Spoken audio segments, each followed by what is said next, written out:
I'm Ava Sinclair, 33, owner of a boutique hotel group in Newport and Harbor and Hearth Catering. 3 weeks ago, the wedding planner called me and said, "The bride's family has canceled your invitation, but they're keeping the $65,000 deposit." I froze. I'm the groom's sister, the one who paid that deposit, and the owner of the very venue they're using. In that moment, I realized this wasn't just about money, it was a test of my self-respect. What they didn't expect was the respect clause in my contract. I issued an ultimatum: apologize and reinstate me as family, or the wedding gets canceled in peak season. 200 guests were confirmed. The press already had photos queued, and my brother was starting to choose status over his sister. But when the officiant said, "If anyone objects, speak now," everything exploded in a way no one saw coming. If you're watching, tell me where you're tuning in from. Hit like and subscribe, because this isn't a typical wedding drama. It's the story of a woman drawing a hard boundary to reclaim her worth. Stay to the end, and you'll see how I pulled my brother back from the wrong marriage and turned $65,000 into a fund that helps deserving couples have the wedding they truly deserve. Let's begin. Before Newport and contracts and headlines, there was a one-bedroom apartment over a laundromat where the dryers hummed us to sleep. Mom worked doubles at a diner, coming home with coffee on her sleeves and a smile she saved just for us. Dad drifted in and out like weather, promising weekend visits that often blew past without landing. On the nights he did not show, Ethan would fry grilled cheese on a shaky burner and tell jokes until my chest stopped aching. He was only 2 years older, but he moved through the world like a shield. He walked me to school in winter storms and stood a step behind me at parent-teacher conferences, as if ready to catch whatever fell. When a girl in 8th grade mocked my thrift store shoes, Ethan quietly swapped sneakers with me and told me his fit better anyway. That was Ethan. All heart and duct tape and stubborn loyalty. Money was a weekly math problem we solved with quarters. Mom kept a jar on the counter for rent, and we fed it with tips, odd jobs, and the occasional miracle. I babysat, folded church bulletins for $5 a stack, and learned to stretch rice and beans into something that tasted like hope. On Sunday nights, we counted every bill, and Ethan would say it like a ritual: "We only have each other. We will be fine." My first brush with old money came at 17, tray in hand, serving canapés at a charity gala in one of the cliffside mansions. The salt air slipped through the French doors while women in silk spoke as if words were ornaments. A guest asked for sparkling water and never looked up from her phone as I poured it. Later, I overheard a laugh about the help and felt heat rise behind my ears, like I had been slapped without a hand. I told Ethan everything on the bus home, and he stared out the window, jaw tight. "We are not the help," he said softly. "We are people who help, and that is different." He bumped my shoulder and made me promise to save that feeling, not as shame but as fuel. When the bus rattled over the bridge, we both stared at the dark water and decided we would live on our own terms someday. College was not a straight line for me. I did a year at community college, transferred to a state program in hospitality, and worked front desk overnight at a seaside inn. I learned how to calm a furious guest, reroute a wedding during a nor'easter, and find a florist at 3 in the morning. The work was hard and messy and human, and I loved it in a way that made me feel less invisible. Ethan skipped college and took an apprenticeship with a contractor who paid in sweat and lessons. He sent me $50 from his second paycheck with a sticky note that said textbooks. When my brakes went bad, he watched videos and fixed them in the parking lot with a borrowed jack and a prayer. When his boss shorted him on hours, I packed him lunches and wrote out a budget we could both stick to. The first seed of Sinclair House lived in a spiral notebook.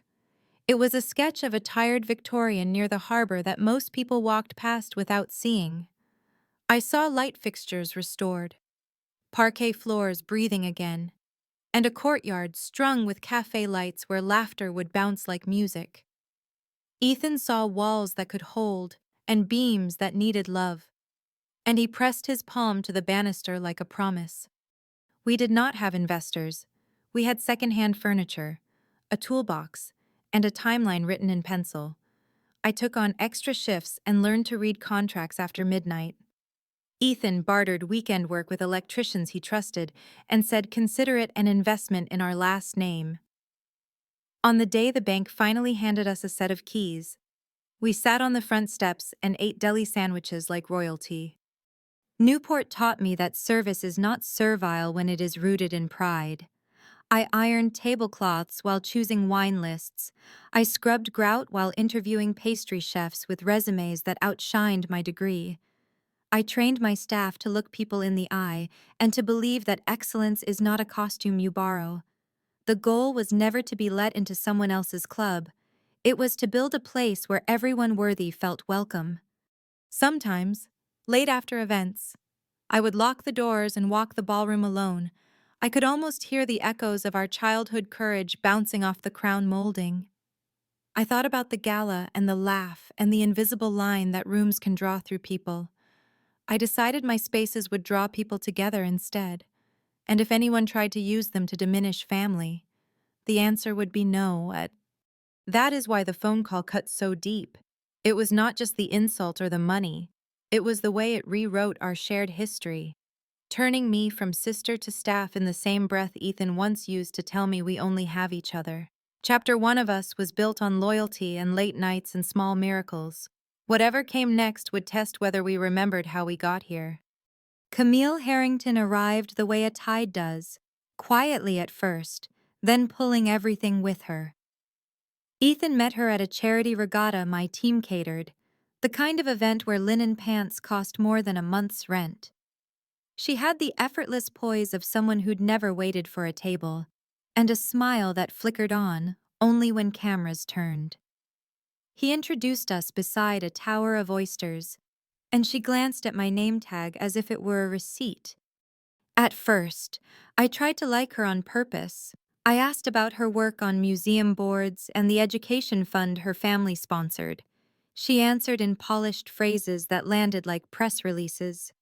When she complimented our hors d'oeuvres, it sounded less like praise and more like a performance review of a department she didn't plan to keep. Ethan fell fast, the way people do when a room that never opened suddenly holds the door.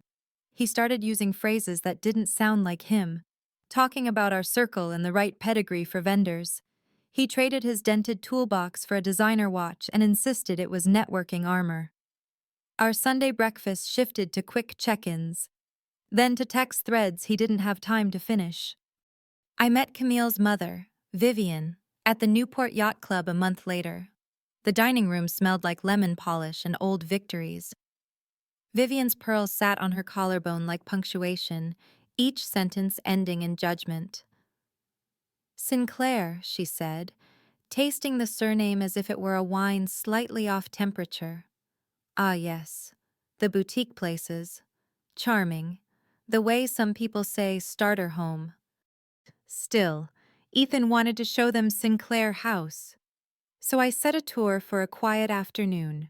Camille walked the ballroom with a designer's frown, tapping her phone and taking photos without asking. The bones are promising, she murmured, then added, but the chairs would need reupholstering, and the drapes fight our palate. Vivian nodded as if presiding over a board vote. I offered upgraded linens, custom lighting, and floral installations that would transform the space without amputating its history. Noah, my GM, caught my eye with a don't take the bait look. I smiled and kept it professional. Because that's what the job asks for when people test your worth with little knives. Camille studied our tasting menu and circled dishes with a manicure that belonged on a jewelry ad. Can your chef handle a 10-course progression with caviar service, she asked. Seamlessly, I said, and texted Chef Amélie to hold her calendar. After the tour, Ethan lingered in the doorway, caught between two weather systems. They're just detail-oriented, he said, searching my face for agreement. I told him details were my favorite language, then asked if he was happy. He said he felt like he was finally being seen. I thought about how visibility can burn if you're standing under the wrong lamp. The first hairline crack appeared at a family dinner we hosted in our garden room. I placed Ethan, Camille, and our parents at a round table by the hydrangeas. Vivian arrived 15 minutes late and asked the host quietly if there was a more discreet entrance for vendors. When she realized I'd heard, she recovered with a laugh about mixing roles and placed a cool hand on my arm as if to reset the scene. Ethan apologized on the sidewalk afterward, running a hand through his hair the way he did when the car once wouldn't start. "Mom's particular," Camille said, smiling like a closing door. "You know how these events are." Optics. I reminded her this wasn't an event. It was dinner with the family she was planning to marry into. She blinked, and for a second I saw a calculation flash behind her pupils like a card being counted. Invitations started appearing that didn't include me. A brunch at the club to welcome the ladies of the bridal party. A tour of the Harrington summer house for family introductions. I found out through photos, tagged with captions about our nearest and dearest. And the nearest thing to me was the kitchen pass where those canapes were carried out. Ethan texted that he'd assumed I was busy with the season, then added 3 apologetic dots that never resolved into words. Odette Vale entered the chat next, a planner whose client list read like the donor wall of a symphony hall. She called my office to discuss potential collaborations and copied Vivian and Camille. The email thread grew a ribcage and wrapped itself around decisions I usually led at my properties. Floor plans were redlined, vendor lists were refined. I was CC'd when a BCC would have been more honest. I pulled the contract file after midnight and reread the clauses I'd fought to include when Sinclair House got big enough to be choosy. The respect clause wasn't about ego. It was about a workplace where a dishwasher's dignity mattered as much as a donor's. It allowed us to refuse events that endangered staff or reputation through harassment or overt disrespect. The words steadied me like a handrail in a storm. When Ethan finally asked about dates, his voice sounded like a person trying to step on stones in a river without getting wet. "Camille loves June," he said. "Her parents say venues book a year out. I offered 2 prime weekends and said we could soft hold for a week while they decided." He exhaled like I'd opened a window. "You're the best." "Ava," he said. And for a moment, the laundromat hum came back and everything felt simple. It didn't last. Camille messaged Odette to own the calendar conversation and looped in Vivian, who requested media-friendly vantage points and family seating optics that separated hosts from service. Noah forwarded me the thread with a single line. "You seeing this?" I stared at service and tasted metal. I pictured Ethan lifting a chair in our first hotel, the way he always asked, "Where do you want this?" "Boss." I told myself to wait, to assume good intentions, to give love room. But the map in my chest had landmarks for danger, and they were lighting up in sequence. Old money had drifted into our lives like fog, soft and flattering, until we couldn't quite tell where the edge of the cliff was. Chapter 2 would end with me marking that edge in ink. The next step would decide whether this wedding honored who we were, or erased it. Planning began as a flurry that turned into weather. Odette sent a shared drive with 15 folders and a tone that sounded like ownership. Floor plans were redlined in a color that looked like correction, not collaboration. I kept my emails crisp and courteous, the way you do when people test whether you know your own job. The tasting started clean white linens, polished flatware. Amelie's team lined up like a string section. Camille and Vivian arrived with that yacht club hush that makes a room feel graded. Vivian pointed up at our historic chandelier. "Charming, but off message," she said. As if history were a typo, Camille traced the drapes with her gaze and murmured, "These fight our palette." "We can transform with lighting. Linens and florals," I said, already picturing warm wash lights and a meadow of low arrangements. "Reupholstering 200 chairs is unnecessary and wasteful." Vivian smiled like a stamp being pressed on a document. "We prefer permanent solutions." The word "prefer" did a lot of work. Ethan tried to float above it. He laughed quickly at small things and checked Camille's face before he answered me. When we stepped aside, I asked if he was happy. "I'm being introduced to a world I've only ever built for," he said, eyes bright and uncertain. "It feels like doors." Numbers arrived like cold tide, even with my owner discount. The preliminary proposal brushed 6 figures. I saw Ethan's color drain and made the decision anyway. "My gift," I told them. 65,000 toward venue and catering. Ethan said my name like a break, Camille said. "That's lovely. Like a green light." I told myself it was a bridge. The next morning, Odette emailed to streamline roles. She recommended that the venue owner refrain from attending planning sessions to avoid perceived conflicts and suggested I enter via service corridor on event days. I stared at the phrase and felt heat like a sunburn under a winter coat. Noah pinged me. "You okay?" I typed back. "I'm professional." Then I saved the email to a folder called Evidence. Invitations began populating feeds I wasn't on. Ladies' welcome brunch. Family meet and greet at the summer house. A caption read "Nearest and dearest" under a photo where my brother stood between Vivian and Camille, and I could name 3 of the servers by their shoes. At the hotel, my events coordinator slid me a seating chart Odette had reviewed. "You'll want to see this," she said gently. The family table was a horseshoe. My name wasn't anywhere in the room. In the kitchen, I found Amelie staring at her screen, cheeks high with contained fury. They forwarded me a lineup from a celebrity chef. She suggested we mirror the progression to save time. She turned the monitor so I could read the word mirror. My jaw tightened. "We don't mirror," I said. "We compose." She nodded once, and the line cook behind her exhaled, like a room had been given back. I gathered the staff after service. "The respect clause isn't a slogan." I said, "It's policy. No one speaks down to you here. If they do, you loop Noah or me immediately. We advocate. We document." I watched shoulders drop and chins lift. Dignity is a kind of spine that lets a team carry impossible nights without breaking.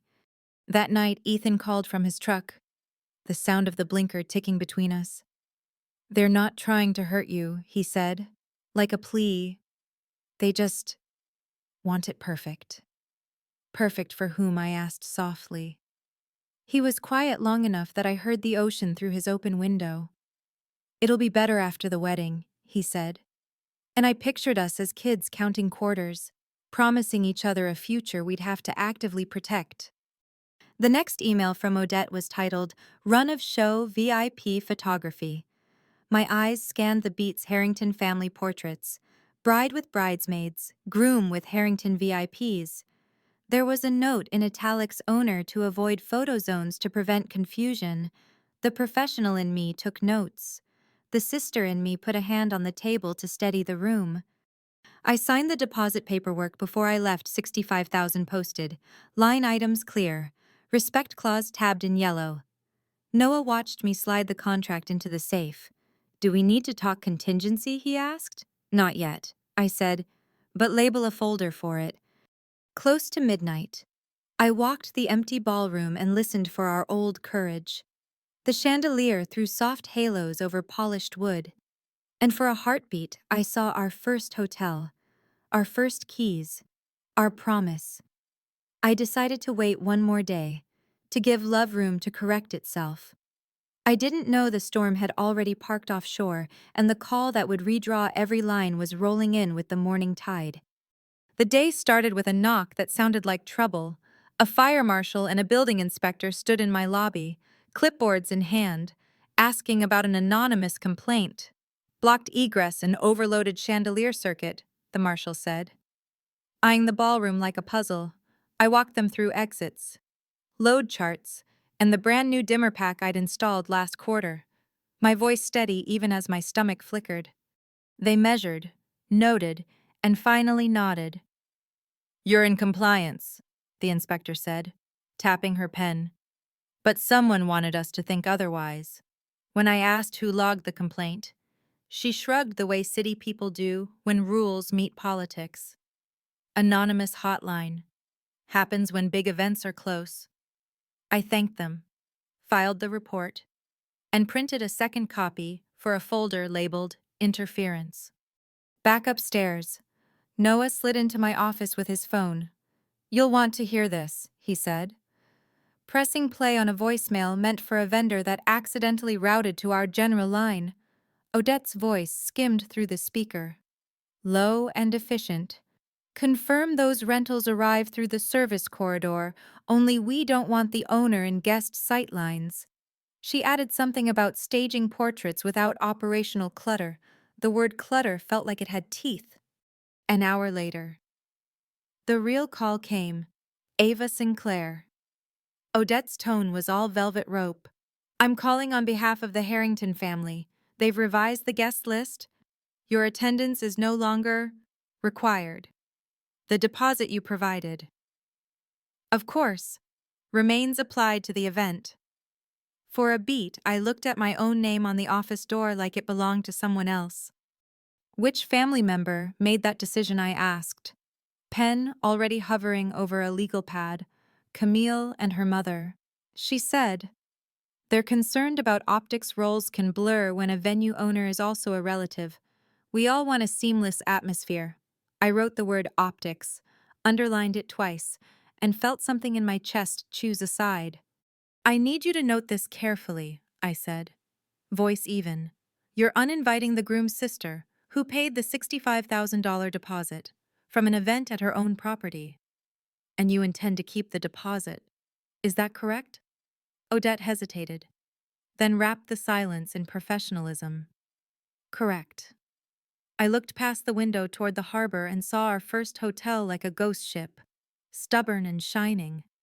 "What you may not realize," I said, "is that I'm not just the owner in name. I am the contracting party. The respect clause in that contract allows me to cancel events that jeopardize staff safety or our brand through harassment or humiliation. Uninviting family while retaining funds qualifies on both counts." Paper whispered as she reshuffled her posture. "You can't cancel a wedding 10 days out," she said. "A little less velvet. Vendors are engaged. Guests are flying in." I let the pause sit. "Then there's a simple solution. By 5 p.m. today, I receive a written apology from the bride and groom, and a written confirmation that I will be seated and treated as immediate family throughout, or Sinclair House withdraws services and space. All deposits are forfeited under the cancellation policy you signed." I gave her my email and ended the call before my hand could shake. I forwarded a summary to our counsel, attached the inspection report, Odette's voicemail, and the service corridor email chain. I authorized Noah to prep a contingency refund drafts to non-fault vendors, a press holding statement that referenced contractual conflict with third-party planner, and extra security for the lobby just in case emotions arrived before the clock did. We didn't pick this fight, but we would choreograph it. Ethan's name lit my screen 3 times. I watched the vibrations skate across my desk and let them pass. His text finally came through. "It's complicated. Please don't do anything drastic." I stared at complicated and thought about 8th grade shoes, laundry quarters, brake jobs in parking lots. Complicated is what people say when they don't want to name a harm. At 3:10, Vivian left a message that sounded like frosting over steel. "Ava, darling, there's been a misunderstanding. We simply need to manage perception. Surely you don't want to be photographed as staff?" At 3:27, Camille's voice arrived, careful and brittle. "This is spiraling.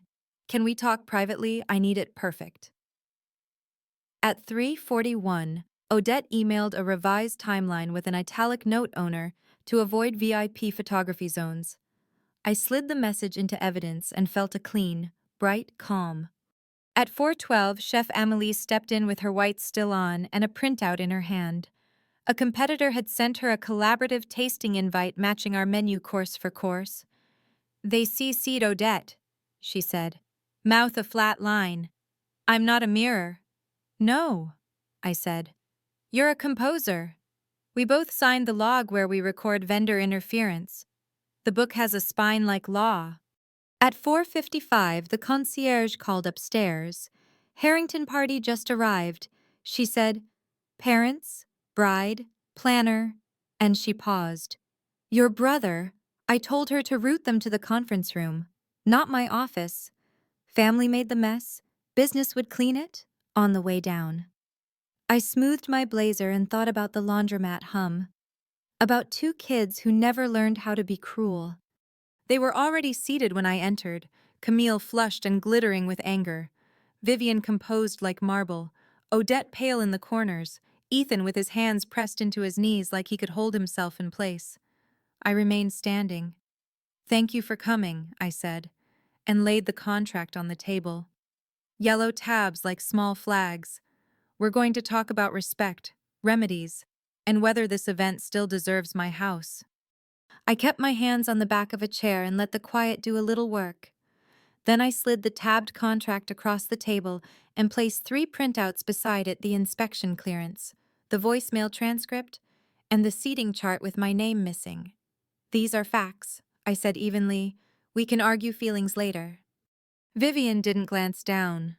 "Optics," she began, shaping the word like porcelain. "This wedding is a society event. Blurred roles confuse guests and the press." I tapped the respect clause. Blurring roles is not the problem. Humiliating family while retaining their money is. Odette cleared her throat, hunting for neutral ground. Perhaps we're getting lost in language. The intent was to create a seamless guest experience. I turned the voicemail transcript so it faced her. "Your intent was recorded. Odette. Service corridor only so the owner stays out of sight lines. That is not seamless. That is concealment." Camille's voice came out thin and hot. "I just want it perfect." I kept my temper off my face. Perfect is not a moral category. This is. You attempted to uninvite the groom's sister who funded the deposit at her own venue and keep the funds. You did it knowing I'd be working the event I wasn't allowed to attend. Ethan shifted like the chair hurt.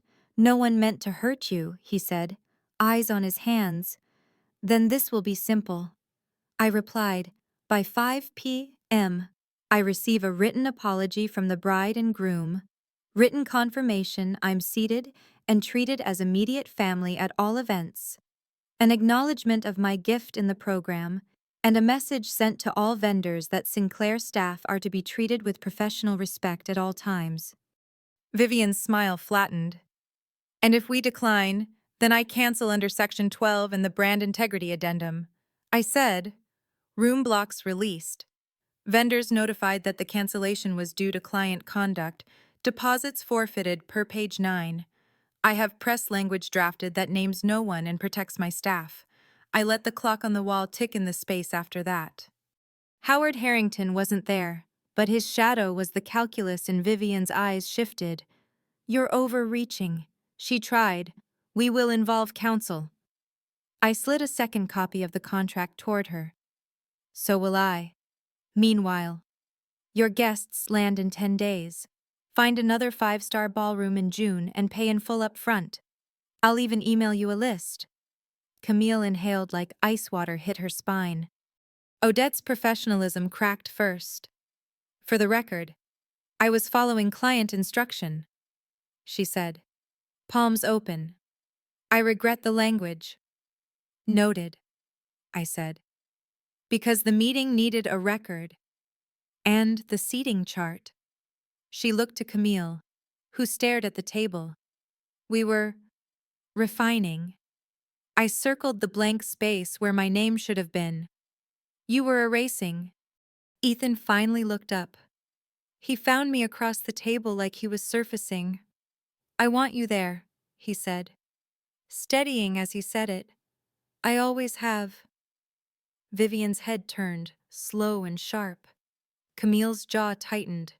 The room split along a line that had been invisible until he spoke. "Then say it in writing." I told him gently, "Both of you." Vivian tried one last angle. "If we agree, you will not make a scene." No grandstanding, no statement two. I will do my job and be his sister. I said, those are the only two roles I'm qualified for here. Everything else is your projection. The chandelier hummed. Or maybe it was the air system. Or maybe it was memory reminding me what we built this place to be. The clock clicked to 4:58. Odette typed. Camille stared at her phone, then at Ethan. Something like calculation moved behind her eyes, then something like fear. Fine, she said finally, voice flat. We'll apologize. You'll sit with family. We'll add the program line. Vivian exhaled as if conceding a small war, and Odette's fingers began to fly. I didn't soften. Good. The apology needs to be owned. Not lawyered. Send it to my inbox by 5. Noah will oversee the seating and vendor memo. Any further directive that treats me as staff rather than family voids this agreement and triggers cancellation. Ethan nodded. Relief and shame braided together. Camille's phone lit her cheekbones like stage lights no longer thrilling. We broke without hugs or handshakes. Outside the conference room, Noah was waiting with 2 folders. I handed him the signed addendum in the vendor memo language. He handed me a slip of paper. A junior photog DM'd our socials. He murmured, says she has audio from a planning call you'll want to hear. She's on her way over. I felt the air change by a degree. Back in my office, the email arrived at 4:59, 2 paragraphs from Ethan that sounded like him, and 3 sentences from Camille that sounded like compliance. I filed them under remedy and didn't let my pulse slow. The meeting was a boundary, not a cure. Weddings end at the aisle, patterns don't. I looked out at the harbor and thought of the laundromat hum, of 2 kids who promised to be kind in a world that wasn't. When the knock came, it was small and urgent. A young photographer stepped in clutching her phone, eyes wide with the knowledge of something heavy. Ms. Sinclair, she said. I think you should hear this. Behind her, the waterline of the day rose another inch. Chapter 5 was finished. The storm had not passed. It had only organized. The young photographer's name was Lena, hands shaking just enough to make me want to pour her water. She explained that Odette hosted a Zoom with vendors and forgot to stop the auto record. When a junior editor sent links for file labeling, Lena heard my name and froze. She pressed play, and my office filled with well-bred voices discussing me as if I were a logistics crate. Vivian's tone was sugar over limestone. We'll keep the owner out of frame. Family tables must signal lineage. Not operations, Odette replied, brisk and practiced. Of course. Owner to enter via service. No front-of-house crossover. Deposit remains as gifted regardless. A third voice, Camille's, came small and decisive. She'll get over it. She always wants to be useful. I felt the room tilt, then right itself on something harder than grief. I asked Lena to email the file and the metadata, then thanked her the way you thank someone who walked you back from a cliff you hadn't admitted you were near. I forwarded everything to counsel and slid a transcript into the evidence folder. I didn't plan to weaponize it. I planned to remember who everyone was. Rehearsal day broke clear and salt bright. The kind of June afternoon tourists write home about. Noah had the run of show on a lanyard. Amelie tuned the kitchen like a violin. I walked the floor with a planner's eye and a sister's pulse, checking chair counts, mic checks, and the placement of the hydrangeas Ethan liked because they looked like home but expensive. They arrived in a column of black SUVs, the Harrington crest flicking in the sun. Odette's voice had softened by 2 degrees. Professional without the barbs. Vendor memos had gone out with my respect policy in bold. The seating chart now placed me at the family table. The correction felt dutiful, not generous. Vivian air-kissed the air near my cheek and said, so glad we resolved the misunderstanding, as if misunderstandings wrote themselves. The officiant gathered us in the garden for the walkthrough. Camille's smile switched on and off like stage light. Perfect from a distance, hard to look at up close. Vivian corrected angles the way some people correct grammar. Ethan stumbled his cues, then laughed too loud, then went quiet. When his eyes found mine, I recognized a look from years ago, the one he wore before a hard truth.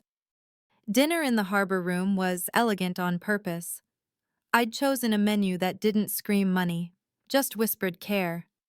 Howard Harrington surprised me by thanking the staff while looking at their faces, not past them. Vivian praised execution the way a donor praises a grant report. Camille leaned into other people's compliments and avoided mine as if gratitude came with strings. On the terrace, the harbor breathed in and out. Ethan joined me, jacket unbuttoned, hands in pockets like he wanted to anchor and couldn't find where. "Do you remember the fire escape?" he asked, smiling without landing it. "We said we'd live on our own terms." I told him I remembered the heat through the metal and the way we watched other people's windows and promised we'd have our own. He stared out at the masts, voice low. "I don't know who I am in their house. I keep thinking it'll click. And then I hear myself and I don't recognize the words. I let the quiet sit until it felt like permission. Perfection doesn't save people," I said softly. "It just hides the part that needs saving." He nodded once, as if something small in him had been named. I told him about the anonymous inspection and the voicemail. He closed his eyes like weather passed through him. Then I told him I had an audio file from the vendor call and asked if he wanted to hear it. He did. We stood shoulder to shoulder while Vivian's instructions and Odette's yeses unspooled into the ocean air, followed by Camille's tidy dismissal of me as useful. He didn't speak while it played. When it ended, he gripped the railing until his knuckles paled. "I knew pieces," he said, voice ragged. "I excused them as stress. I thought I could translate between worlds. I kept my eyes on the water so he didn't have to meet the hurt in mine. Translation is noble." I said, "Erasure is not." Camille's heels clicked behind us before I could say more. "There you are," she said, smile lacquered. "The Harringtons from Beacon Hill are leaving. They want a photo." Ethan straightened and said he'd be right in. When she was gone, he exhaled like he'd been holding his breath all month. "I need to think," he said. "I need to hear my own voice without the room telling me the lines." I handed him headphones and the file, told him it was his to keep, told him I loved him whether he stood at the altar or walked away. He brushed my hand like he used to at crosswalks, the smallest promise. "Whatever happens tomorrow," he said, "thank you for building a place that reminds me who I was before I wanted doors." Back inside, the rehearsal wound down with toasts that sounded like bios. I shook hands, thanked vendors, and signed for rentals that would either hold a celebration or witness a pivot. In the quiet, after, I walked the ballroom alone and listened for courage. The chandelier hummed, the hydrangeas breathed, and somewhere between the front door and the service corridor, I decided that if love forgot our map, I would not. Tomorrow would choose its language. I had already chosen mine. Morning arrived bright and salt-washed, the kind of Newport blue that makes glass sing. My team moved like a practiced orchestra. Noah at the podium, Amelie checking temps, stewards polishing stemware until the room held a quiet shine. I dressed like both things I was, owner and sister, and took my place in the front row with a spine I could feel. Guests streamed in wearing summer money and opinions. Vivian floated down the aisle like a verdict in silk. Camille all gauze and choreography at the threshold. Ethan stood at the altar, handsome and taut, jaw set the way it gets when he's solving a problem no one else admits exists. When our eyes met, something unlatched behind his. The string quartet slid into the processional. Cameras rose like a tide, and the officiant's voice gentled the hall. Camille came forward on her father's arm, luminous and far away, like a portrait that never quite looks back. Ethan's hands trembled as he took her bouquet, then stilled as if he'd found a railing only he could see. Vows were a corridor we walked through, each line echoing off chandeliers and chandeliers of expectation. I heard words about honor, kindness, and truth, and felt them pull at me like a current you don't fight if you want to live. Then the officiant reached the old sentence that has stopped and saved more lives than we know. If anyone objects, speak now. Silence sat up straight. Ethan looked at me, not for permission, but for witness, and I lowered my chin once. He turned back to the room and found his voice where he'd left it, the laundromat hum. The fire escape. The promise. I can't, he said. Clear enough to carry to the back, not like this. Not when I'm not being true to who I am. A murmur spread like wind in tall grass. Camille's smile cracked and tried to reassemble. Vivian stiffened into marble with pearls. Ethan kept going. Because once you start telling the truth, it makes its own oxygen. I let pressure dress up as love, he said. I stood by while people tried to erase my sister from her own house. That's not the man I promised myself I'd be. He turned and faced the staff as well as the guests, and my chest tightened with a pride that hurt. To everyone who worked this day, I'm sorry for the chaos. To my sister, who built these rooms without asking anyone's permission, I'm sorry for forgetting our map. He removed the ring from his pocket and set it gently on the altar, as if returning a borrowed thing. Camille's breath came sharp enough to cut. You're humiliating me, she hissed, voice pitched to be private and failing.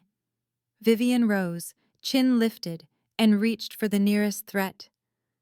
We will not be ruined by a scene, she said, already summoning lawyers in her gaze. Howard, to his quiet credit, set a calming hand on her sleeve and told the officiant they needed a moment. Odette stepped forward with a planner's reflex, then stopped when she met Noah's eyes and the security posture we'd rehearsed in case grief arrived wearing entitlement. I stood without haste, because haste makes things worse, and addressed the room the way you soothe a storm without lying about the weather. There will be no spectacle, I said. The ceremony is paused. Our team will guide you to the garden for refreshments while the families talk. Outside, hydrangeas pretended the world wasn't rebuilding itself in the next room. Inside my office, Ethan folded into the chair he once assembled with an Allen key and a hopeful curse. He was pale and unspooled and absolutely present. It's going to cost me, he said, almost laughing. Money, favors, whatever counts in rooms like theirs. I handed him water and a steady look. I know. We'll pay in dignity and cash. In that order. We talked triage. I authorized vendor releases and partial fees where we could. Sent the holding statement I'd written for exactly this kind of emergency, and rerouted untouched plated courses to the food rescue partner we keep on speed dial. Amelie nodded once. Already rewriting timing. Cooks don't flinch when a menu changes mid-service. They move. Camille knocked, then didn't wait, eyes bright with fury and something like disbelief. You did this, she said to me, as if assigning a job. You and your clauses and your boundaries. I didn't take the bait. He did this, I said, softly enough that only the three of us heard. He told the truth. It was always his to tell. Ethan looked at Camille. Tenderness, an apology, and a final line all in one gaze. Vivian appeared behind her with a lawyer's card and a plan to salvage reputation from reality. Howard trailed. Less granite now, more human. We'll discuss liabilities, Vivian announced. We will not discuss character in public. I met her professionalism with my own. Invoices will reflect work performed. Statements will protect staff. As for character, it already introduced itself. We cleared the ballroom with grace. Not gossip. Guests left in clusters of sympathy, curiosity, and relief they didn't name. My team moved with the quiet speed of people who care about the aftermath as much as the opening night. When the last chair settled and the last candle sighed out, The room exhaled like a ship easing from dock.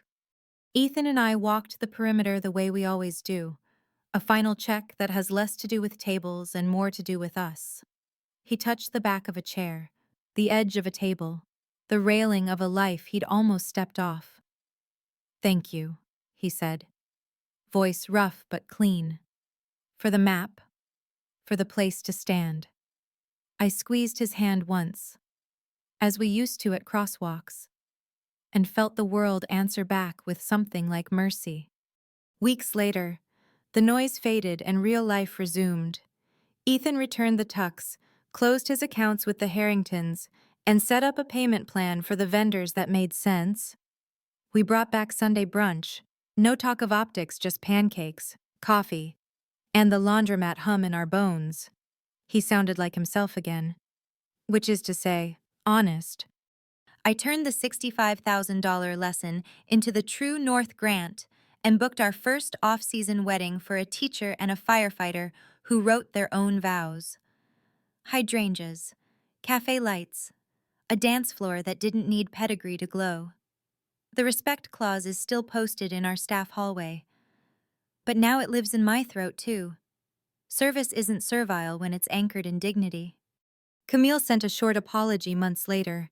Carefully worded and probably difficult to write. I wished her better rooms and better choices and kept a healthy distance.